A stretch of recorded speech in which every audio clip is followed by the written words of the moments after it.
कुछ दिन शहर में घूमे लेकिन अब घर अच्छा लगता है। मिलने जुलने वालों में तो सारे अपने जैसे हैं, जिनसे अब तक ना मिले वो अक्सर अच्छा लगता है। Hello everyone, I welcome you all to my YouTube channel English Guruji and today we are going to learn simple past tense. So let's understand simple past tense and add the quality in your spoken English. So here I am guiding you in the right way so that you can enhance your communication and perfect yourself. So let's begin now. तो देखिए simple past tense जो होता है वो तीन category में आता है, एक्शन, पोजीशन, पोजीशन। लेकिन हम लोग जो फोकस करते हैं सिर्फ और सिर्फ इस पे करते हैं, लेकिन नहीं, ये तीन है, ठीक है ना। तो हम लोग जो आज का जो टारगेट है वो इसको बताऊंगा, पोजीशन को बताऊंगा।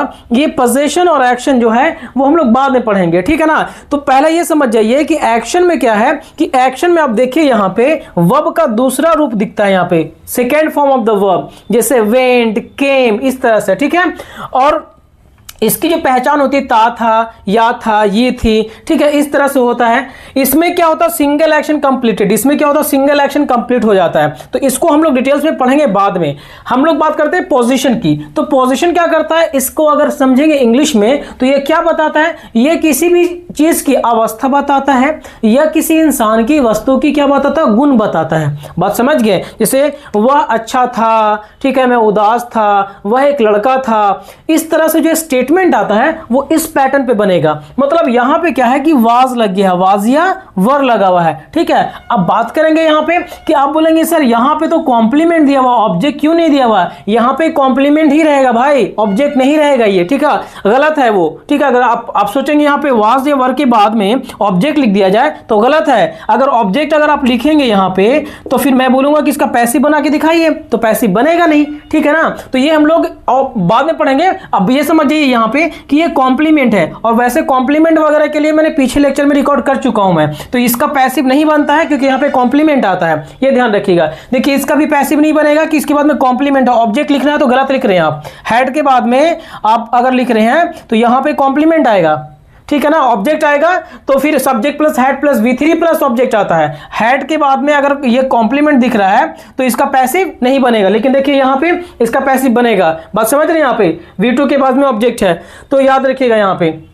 चलिए तो हम लोग इसकी पहचान देखेंगे। यहां पे था, थी, थे, ठीक है। जैसे मैं उदास था, मैं नेता था, तुम एक नेता थे, इस तरह से बोलेंगे। तो अब बोलेंगे वाज या वर को क्या करें। तो दोस्तों यहां पे एक चीज ध्यान देना, यहां पे कि जो वाज आई के साथ में वाज है भाई, इसको प्रैक्टिस कर लीजिए। आपको जितना मिले, ये मेरी सिस्टर जो भी है, आप इसको प्रैक्टिस कीजिए बोल करके। जितना बोल देंगे आप यहाँ पे 5 जगह पे मैं एक बार में यूज करवाऊंगा आने वाले टाइम में, ट्रस्ट मी, ठीक है। इसीलिए मैं बार बार ये पैटर्न को लिखता हूं। मैं क्यों लिखता हूं, ताकि आपको ये यही मत भूलिए, ये पूरा भूल जाइए, लेकिन ये वाला मत भूलिएगा, ये वाला जो दिखा रहा हूं, ये this is the most important ये वाली चीज याद कीजिए। यहां पे I was, you were, you were, you were, क्योंकि हम बोलते हैं ना तो बोलेंगे I was happy, I was to go, I was to be 10, ठीक है। बात समझ में आ रही है, यहां पे इस तरह से हम लोग बोलेंगे। तो आइए हम लोग समझते हैं, पहले बेसिक क्लियर कर लेते हैं हम लोग यहां पे। तो अगर मैं बोलूं आई लिखूं और वाज लिख दूं, अब बताइए, आप पे डिपेंड करता है कि अगर आपको टेंस समझ में आ गया तो कहीं कुछ भी लगा दिए यहां पे आई वाज। तो हमने क्या करना है, यहां पे कॉम्प्लीमेंट लाना है। तो आई वाज मैंने बोल दिया यहां पे आई वाज हैप्पी, ठीक है, आई वाज हैप्पी। तो आपको बोलना क्या पड़ा, ये तो मैंने पहले 2 दरवाजा है, ठीक है, ये एक दरवाजा हमने पहले ही आपको बता दिया है कि एक दरवाजा कैसे खोलना है, दूसरा दरवाजा वर्ड मीनिंग का है। तो ये वर्ड मीनिंग आपको यहां पे प्लेस कर देना है। आई वाज हैप्पी मतलब मैं, आई वाज हैप्पी मैं खुश था। अगर मैं बोलूं यहां पे हिंदी लिख दे रहा हूं, मैं खुश था, आई वॉज हैप्पी। आप उदास थे, तुम उदास थे, तो क्या लिखेंगे, तो तुम के लिए यू लिखेंगे, यू वर लिखेंगे यहां पे, यू वर। अब इतना अगर बोल दिया तो आप कुछ भी लगाओ, you are happy, you are sad, you are a teacher, you are a doctor, you are an engineer, you are rascal, ठीक है। तो इस तरह से हम लोग बनाएंगे यहां पे। तो यू आर ए टीचर, तुम एक शिक्षक थे, यू आर ए टीचर। क्या तुम शिक्षक नहीं थे, तो क्या करोगे यहां पे, आप यहां पे you were not a teacher, मतलब आप एक शिक्षक नहीं थे। हम ये भी बोल सकते हैं यहां पे ही के साथ में वाज लगता है, he was a doctor, he was a doctor, he was not a doctor, was he a doctor. तो वह एक डॉक्टर था। अगर मुझे बोलना होगा कि वह एक डॉक्टर नहीं था तो क्या करेंगे, यहाँ पे नोट लगेंगे, वाज के बाद में तुरंत लगेगा note. He was not a doctor. अगर ये वॉज नोट को एक साथ में सटा देते हैं, जिसको कॉन्ट्रैक्शन बोला जाता है, जो मैं अभी नहीं चाह रहा हूं कि इतना ज्यादा कॉम्प्लिकेटेड बनाऊं, तो वॉज को वॉजेंट बोलते हैं, वॉजेंट, वारेंट, ठीक है। तो wasn't, I wasn't going there, I wasn't happy, लेकिन अभी नहीं करना, अभी जैसे बता रहा हूं वैसे कीजिए। He was not a doctor. अगर आपको इंटरोगेटिव बनाना है तो कैसे बनाओगे आप क्या करोगे, यहां पे वाज ही, इंटरोगेटिव में यस नो, देखिए यहां पे मैंने लिख दिया है, वाज ही ए फार्मर, मतलब वाज ही ए फार्मर, क्या वह एक किसान था, क्या वह एक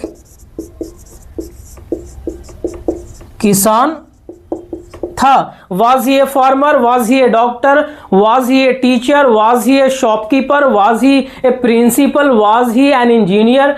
तो whatever the words are coming on your tongue, and if you think that your basic vocabulary is very active in your tongue while speaking, the things are very easy.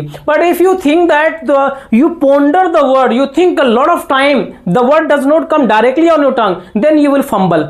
The problem is that you are trying to speak, but the actual word which you are trying to speak in front of anyone, that is not coming at the time of speaking. And for that, what you have to do, you have to practice. Don't go through very complicated word, go through, practice the very basic word. Once you have a very command on a basic word, then you move to the like moderate word, then go through the advanced word, right? In the beginning, if you are trying to learn something very difficult and you know that word, but at the time of speaking fluent English, then it will go blank, you can't speak. Are you getting that? So these are the method, technique that you have to apply in your speaking. Otherwise, if you are moving in the wrong direction, like blindly you are following anything, that is not going to happen with you, what you are desiring for, right? So these are the patterns which you have to apply in your speech, in your spoken. Wherever you are sitting, you are moving anywhere, keep speaking, keep trying to speak those sentences. Maybe